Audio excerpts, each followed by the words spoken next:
নমস্কার বন্ধুরা, নবদিগন্ত চ্যানেলের পক্ষ থেকে আপনাদের সকলকে জানাই স্বাগতম।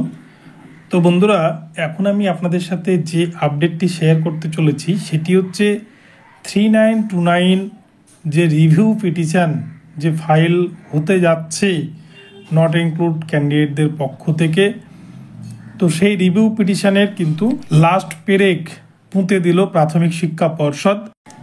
কলকাতা হাইকোর্টের বেশ কিছু মামলার পর্যবেক্ষণে কিন্তু প্রাথমিক শিক্ষা পর্ষদের কাছে এমনই ব্রহ্মাস্ত্র এসে পৌঁছেছে।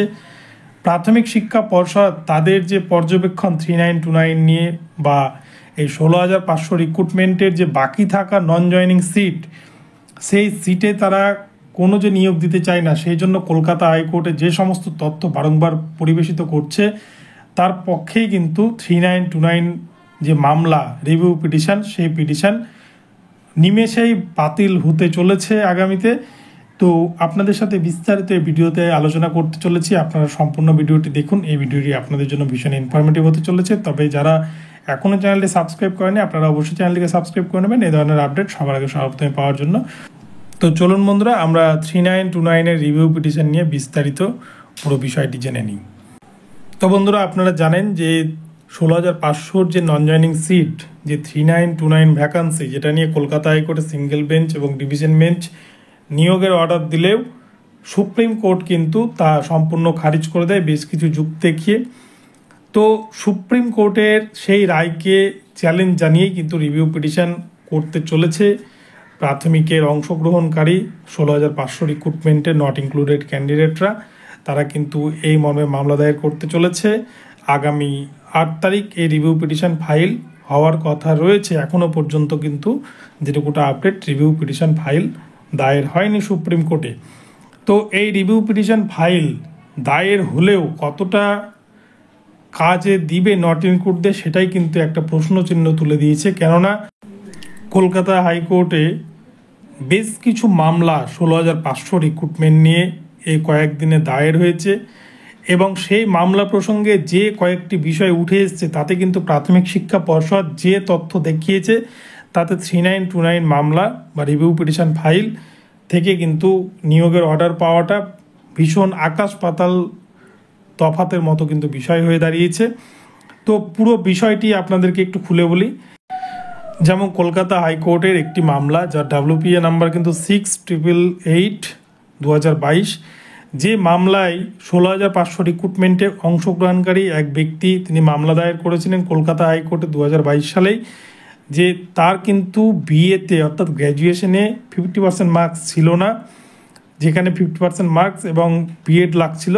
তার গ্র্যাজুয়েশনে 50% ছিল না, অপরপক্ষে মাস্টার ডিগ্রিতে তার 50% ছিল। এনসিটির গেজেট অনুযায়ী গ্র্যাজুয়েশনে 50% না থাকলেও যদি কোনো ক্যান্ডিডেটের মাস্টার ডিগ্রিতে 50% থাকে এবং তার সাথে বিএড থাকে, তাহলে কিন্তু তিনি রিক্রুটমেন্টের ক্ষেত্রে এলিজিবল ছিলেন। 2018 যে রিক্রুটমেন্ট রুলস, সেই রিক্রুটমেন্ট রুলস অনুযায়ী। কিন্তু দেখা যায় প্রাথমিক শিক্ষা পর্ষদ সেই ক্যান্ডিডেটকে বঞ্চিত করেছে। তিনি 16,500 রিক্রুটমেন্ট থেকে বঞ্চিত হয়েছেন, এই মর্মে তিনি মামলা দায়ের করেন। প্রথম দিকে এই মামলাটি পর্ষদ না মেনে নিল, পরবর্তীতে কিন্তু তারা এই বিষয়টিকে স্বীকার করেছে এবং কলকাতা হাইকোর্ট থেকে আজকে বিচারপতি রাজাশেখর মান্থা তিনি সম্পূর্ণ বিষয়টি খতিয়ে দেখেছেন এবং এই ক্যান্ডিডেটের প্রতি নিয়োগের কিন্তু একটি অর্ডার দিতে গিয়েও তিনি পুরো বিষয়টি নিয়ে পর্যালোচনা করে বলেছেন, লাস্ট যেদিন বিএড ভার্সেস ডিএলএডের যে মামলা হয়, যেখানে কিন্তু মধ্যপ্রদেশের যে ক্ল্যারিফিকেশন মামলা, সেই মধ্যপ্রদেশের ক্ল্যারিফিকেশন মামলার অর্ডার কপিতে পরিষ্কারভাবে কিন্তু সুপ্রিম কোর্ট জানিয়ে দিয়েছে যে 11/8/2023 পর নতুন করে আর কোনো বিএড ক্যান্ডিডেট প্রাথমিকে চাকরি পাবে না।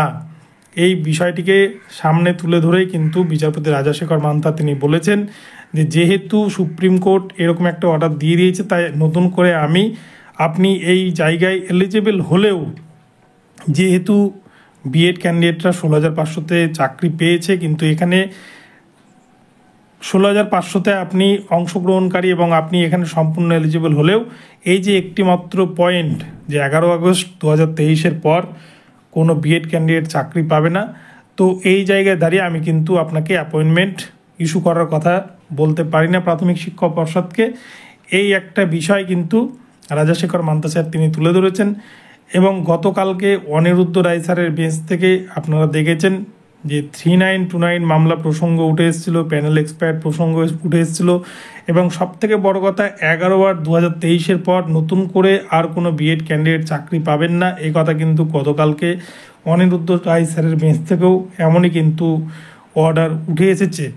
তো সবথেকে যে বিষয়টি এখন উঠে আসছে, প্রাথমিক শিক্ষা পর্ষদ তারা কিন্তু যে পথে এগোচ্ছে বা যে অস্ত্র হাতে নিয়ে তারা এগোচ্ছে, তাতে কিন্তু 3929 যে রিভিউ পিটিশন হতে যাচ্ছে সেটাতেও কিন্তু প্রাথমিক শিক্ষা পর্ষদ লাস্ট পেরেকটা পুঁতে দিচ্ছে বা দিতে চলেছে আগামীতে। তো এক কথায় বলা যায় যে সমস্ত দুর্নীতিকে জয় করে প্রাথমিক শিক্ষা পর্ষদ তাদের কিন্তু গাড়ি নিয়ে আবারও এগোচ্ছে, সব জায়গা থেকে তারা কিন্তু জিতে বেরোচ্ছে, এবং যারা নট ইনক্লুডেড ক্যান্ডিডেট, যারা বঞ্চিত ক্যান্ডিডেট, তারা কিন্তু প্রাথমিক শিক্ষা পর্ষদ দুর্নীতির কাছে নতুনভাবে হার মানতে বাধ্য হলো। তো যাই হোক, নট ইনক্লুড ক্যান্ডিডেটদের জন্য এটা কিন্তু একটা ভীষণ খারাপ খবর যে নট ইনক্লুডেড যারা ক্যান্ডিডেট রয়েছে তাদের জন্য কিন্তু শেষ সুযোগটুকুটাও নষ্ট করে ফেলেছে প্রাথমিক শিক্ষা পর্ষদ। তো আগামীতে এই রিভিউ পিটিশন নিয়ে সুপ্রিম কোর্ট থেকে সেরকমভাবে আসার কোনো আলো পিটিশনারদের পক্ষ থেকে কিন্তু না দেখার সম্ভাবনাটাই বেশি। তো যাই হোক, আগামীতে কী হয় সেটাই দেখার। তো ভিডিওটি ভালো লাগলে চ্যানেলটিকে সাবস্ক্রাইব করে দেবেন, আর এই ধরনের আপডেট প্রতিনিয়ত পেতে আমার চ্যানেলটি ফলো করতে থাকুন। ধন্যবাদ সকলকে, সকলে ভালো থাকবেন। পরবর্তীতে নতুন আপডেট নিয়ে আসবো, দেখা হচ্ছে পরবর্তী ভিডিওতে। ধন্যবাদ।